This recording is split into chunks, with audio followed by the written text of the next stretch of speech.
I'm here in beautiful Barcelona for the global launch of the OPPO X9 series. This right here is the OPPO X9 Pro.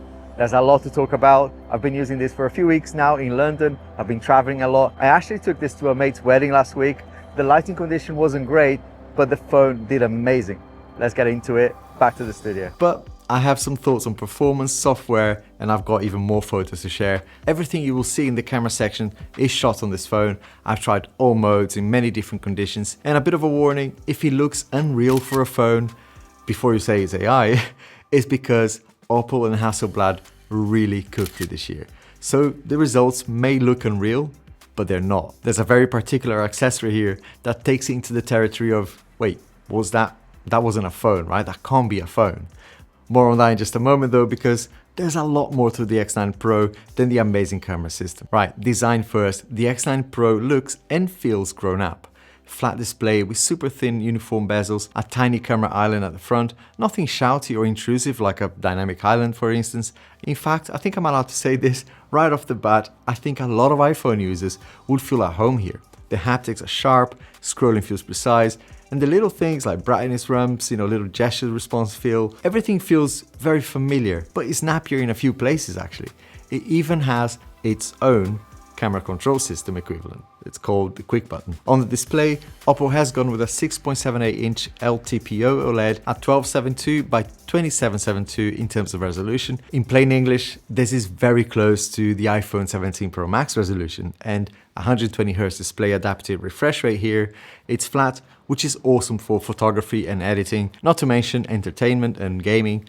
Outdoors, framing on a sunny day has been totally fine, and the panel looks clean in motion as well with minimal smearing. It's not as anti-reflective as say the Galaxy S25 Ultra, but as you can see here, it has everything it needs in terms of brightness and text clarity as well. Build quality wise, it's properly weatherproof. IP68 is pretty standard on flagships these days, right? But OPPO is also going IP69 this year for toughness, which is reassuring if you live in rainy London here like myself or you're clumsy at gigs. This phone is awesome from a durability perspective. Weight distribution on this phone is good. It doesn't feel top heavy at all, but I personally find it slightly on the slippery side. Maybe it's just me, but I feel like a case is going to be very much needed on this one for me. Buttons are crisp and there's a new camera control button here on the frame. It's actually called quick button. I love the intent here, but from a placement perspective, it's not perfect. More on that later. From a camera perspective, that's one of the main features of this phone. Hasselblad tuning is back, which is awesome, but the headline is the 200 megapixel periscope telephoto, and that sits at a very useful 17mm for a true 3x optical look.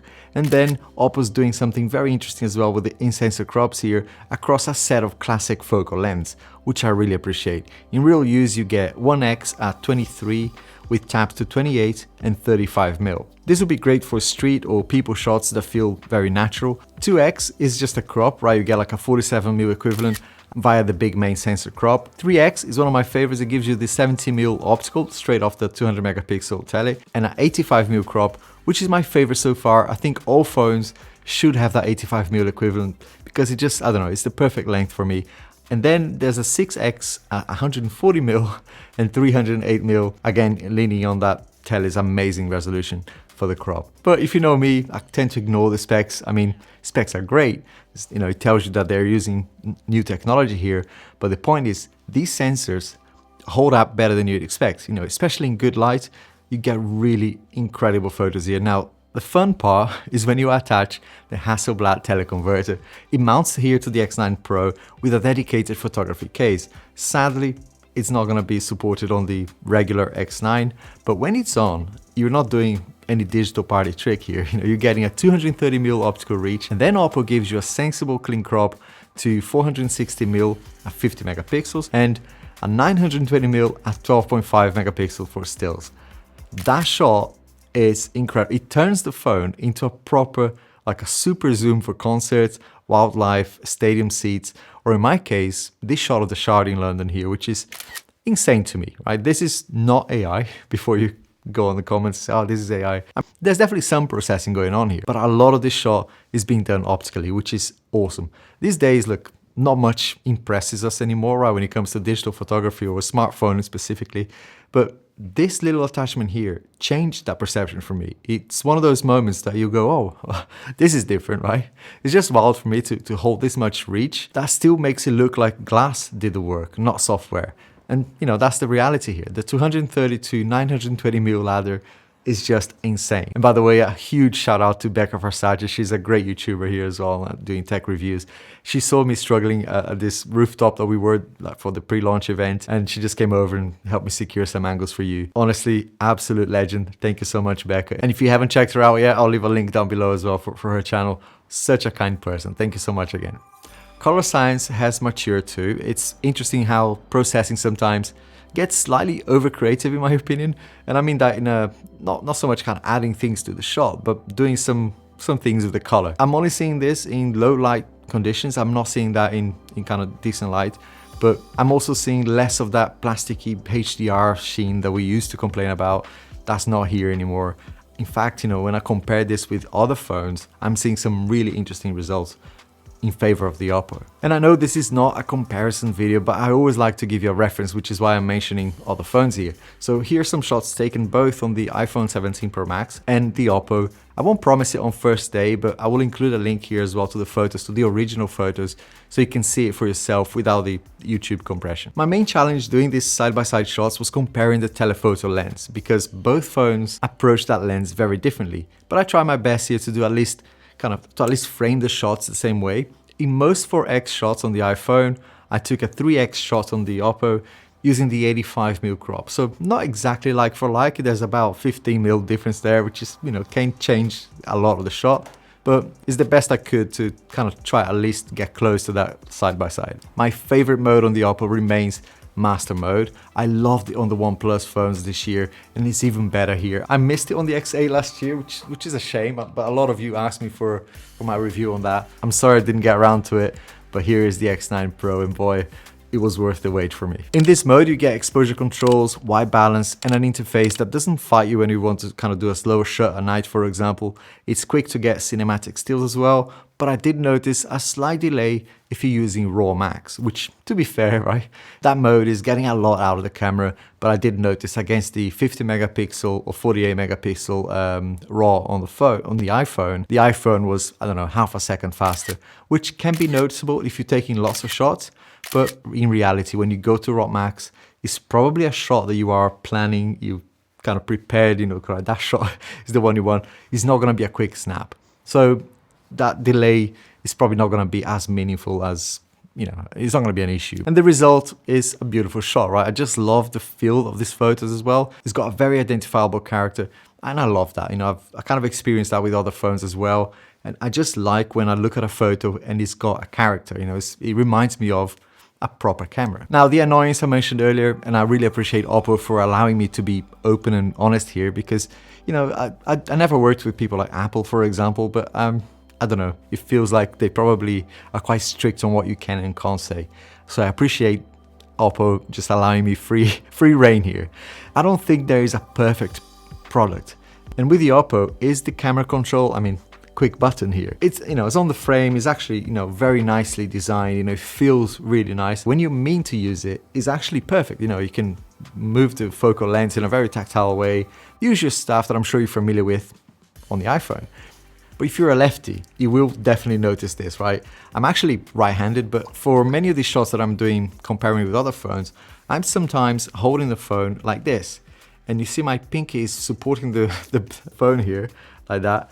And that bit is actually touching the quick button. And I don't know, 9 times out of 10, by the time I'm about to take the shot, I realize that I moved the slider and it's either zoomed in or zoomed out. So I'd love to see an option to, I don't know, temporarily disable it, or a sensitivity slider maybe, so that, I don't know, maybe you have to press and hold to change the behavior to stop those accidental inputs. But if you're right-handed, you're not gonna have that issue because you have to be quite intentional to press that. Small thing, fixable I think, but it happened enough times for me to mention it. In terms of display and biometrics, the display is lovely for entertainment. It's absolutely great for scrolling, looks so good for gaming as well. typing feels instant, and I haven't noticed any weird PWM issues, which is that flickering that you might get in very low brightness. The ultrasonic fingerprint scanner has been excellent for me. Not a single time I noticed it failed. Even with slightly damp hands, face unlock is quick, but gotta be honest, it's still just camera based, right? And it's not, don't expect it to be Apple's depth sensor level of security, but it's there as an additional layer of security. I'll go deeper on biometrics for my full comparison reviews, but the main point is fingerprint is best in class, face is fine. Now let's talk performance. Inside is MediaTek's Dimensity 9500, which is a modern 3nm chip paired with a fast RAM and storage. The simple version of this statement is, this phone is quick. Camera opens fast, focus locks fast, unlike the iPhone in some situations. App switching is very instant, and in the few high-demand games that I tried, it stays stable and the device doesn't burn my hands, right? It's absolutely, whatever they're doing in the vapor chamber trickery here, it works. And if you're wondering how it compares to the usual Snapdragon suspects, I will save that for another video as well, with matching scenes, gaming, some video exports as well, and using my thermal cameras here. Day to day though, there's nothing that feels even remotely second tier about this phone. Everything screams pro. It truly is a beast of a phone, which takes me to the battery. The Find X9 Pro packs a 7500 mAh battery. Let that sink in for a moment. 7500 mAh. That is enormous, even for a flagship, and it supports 80 watt SuperVOOC wired plus 50 watt wireless. In English, you can be in a very chaotic day, like me this weekend, right? True story. Before Patrick's wedding last weekend, I had about an hour to get ready and become a functioning adult. I'd been traveling for a while, not a lot of sleep, editing videos on the train. It's a very stressful situation. I had literally an hour to kind of get ready. And that's when I realized the phone I was intending to use at the wedding was near death. But I plugged it in, went for a shower, made sure that the suit still fit. And the battery when I finished was basically full. It was 100% when I grabbed it. It was like way less than an hour, probably, I don't know, 40 minutes. I didn't count it, but I took a couple of shots before and after. Look, that's great capacity, of course, but more importantly, fast charging working together. Fast charging is an underrated feature for me in phones. If you travel or lead a very busy life with your phone, this is a big one. And sure, battery capacity is incredible and that's great, right? But that's not the only thing that's good about this battery. OPPO is actually using a third generation of silicon carbon, which they're claiming now to give you 80% plus even after 5 years of general use, which is incredible. I mean, that's a huge deal because in the industry, not many people are confident that these batteries will last. And for OPPO to say, actually, we'll give you 80% plus after 5 years, that's incredible. That's a big statement. I think battery and charging is one of the things that to me make a pro phone or ultra deserving of the term, because so many like mid-range phones are now able to do that as well. Now let's talk software. ColorOS 16. OPPO has been actually polishing the look for a while, but the key this year is how cohesive and smooth everything feels. Animations look awesome. I mean, it feels very familiar with another OS out there, but in a good way. Gestures are predictable and intuitive as well. Finding things is very easy. The transitions are awesome. I mean, you can customize this to hell. I mean, there's so much you can do here. And I love how they make everything very easy to reach as well with this dock on the side where you can kind of add your own apps and shortcuts. And crucially for me, look, this is a killer feature for I mean, every Android phone should have this if they want to get Apple users over. This cross-platform sharing on the OPPO is second to none. I've tried on Honor and other brands. Honestly, what they're doing here on OPPO should be, it is the gold standard. So you can send stuff between the phone, a Windows PC and the Apple ecosystem. It's by far the least painful experience I've had on any Android. I'll show the flows in a proper review here because it is such a, I don't know, it's a satisfying feel to go right. It's just like having AirDrop. It's that good. And there's so much more as well. There's lots of AI features. I'd go as far as saying that ColorOS 16 is just as big of a launch as the phones themselves. So who is the X9 Pro for? If your camera habits are traveling, commuting and going to concerts and kind of taking photos of your kids and sports from the far side as well, or you just love the look of these photos, especially for portraits and compressed background shots of the city, this phone does not disappoint. And that teleconverter attachment, of course, well, that kind of tips it over the edge into a mini professional camera territory. And that's not an exaggeration. If you watch me for a while, you know that I'm not shy about calling out phones that are more marketing and, you know, not a lot of substance. This isn't that. The OPPO Find X9 Pro is very much a complete camera phone with a battery that actually suits photographers and travelers. The teleconverter is definitely not a gimmick, as you can see here.